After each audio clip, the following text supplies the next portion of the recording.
ही हमें एक समाचार मिला।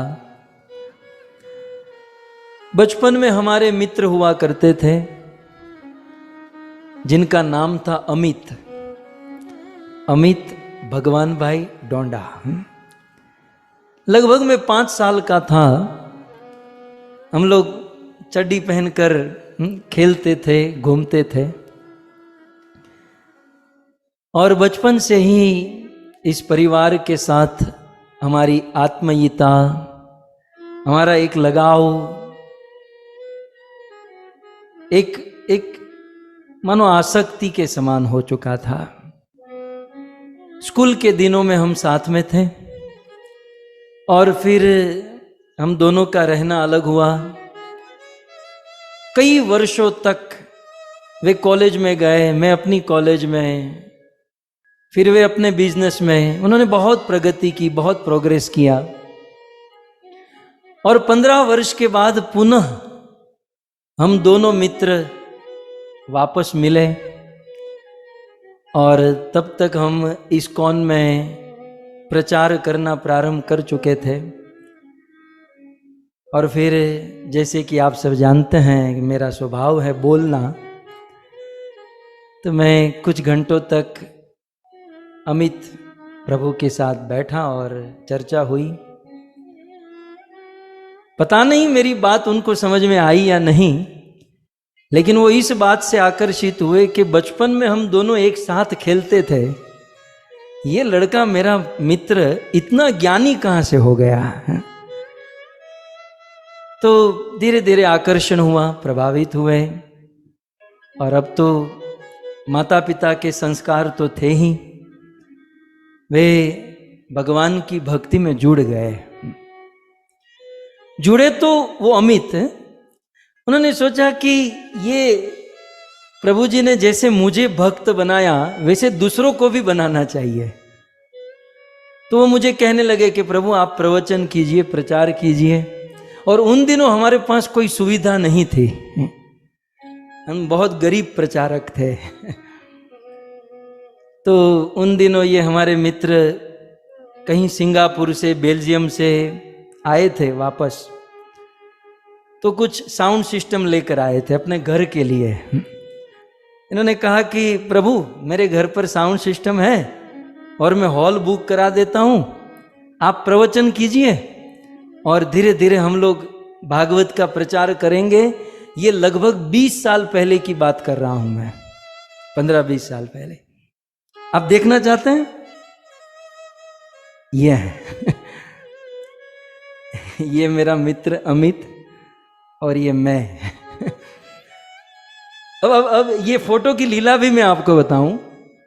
ये पूरा आयोजन अमित प्रभु ने किया था और ये फोटो भी उसका था और उन्होंने मुझे दिया, प्रभु आप जरा ये फोटो, मेरा ही फोटो मुझे दीजिए ताकि मुझे देखकर किसी और को उत्साह मिले इस भागवत कथा में सहयोग करने का। तो इस प्रकार से उन्होंने बहुत सुंदर इस भागवत प्रचार में हमें सहयोग दिया और सहयोग देते देते देते 15 साल बीते और फिर हम दोनों कई देशों में एक साथ प्रीचिंग, प्रचार आदि करने के लिए गए। भक्तों, आज हजारों लाखों लोग भागवत कथा सुन रहे हैं।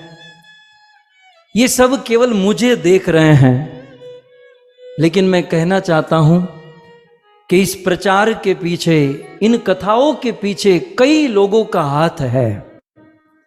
ये अकेले से संभव नहीं है। कई लोगों का समर्पण, तन मन धन और अपना पूरा जीवन देकर इस मुकाम पर हमें पहुंचाया गया है और उनमें बहुत बड़ा समर्पण, योगदान हमारे अमित डोंडा प्रभु का है। अब तो वे अमित नहीं रहे, अब तो वे अमीय निमाई दास, अमीय निमाई प्रभु हो चुके हैं। परम पूज्य राधा गोविंद गोस्वामी महाराज के शिष्य हो चुके हैं। मैं इनको इसलिए याद कर रहा हूं क्योंकि कुछ ही दिन पहले अमित प्रभु की माता, उनकी दादी भगवान भाई की माता जी लक्ष्मीबेन हीराभाई डोंडा, उनका देहांत हुआ। कुछ ही दिन पहले लक्ष्मी माता जी ने अपना शरीर त्याग किया। सो यह परिवार मेरा अपना परिवार है और मैं, हम सब, आप सब इस परिवार के बुजुर्ग लक्ष्मी माता के लिए हृदय से प्रार्थना करें कि भगवान उनको अपनी शरण प्रदान करें, भगवान लक्ष्मी माता को अपने शरण में रखें। सो लक्ष्मी माता के शुभ मंगल की प्रार्थना करते हुए आइए श्रीमद् भागवत कथा की ओर हम आगे बढ़ें। कुछ दिन पहले हम अमेरिका से भारत गए और भारत में वृंदावन में भव्य राम कथा का आयोजन हुआ। आप सब ने श्रवण किया।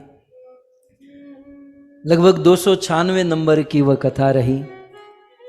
फिर 297 नंबर की कथा हुई सफल प्रार्थना।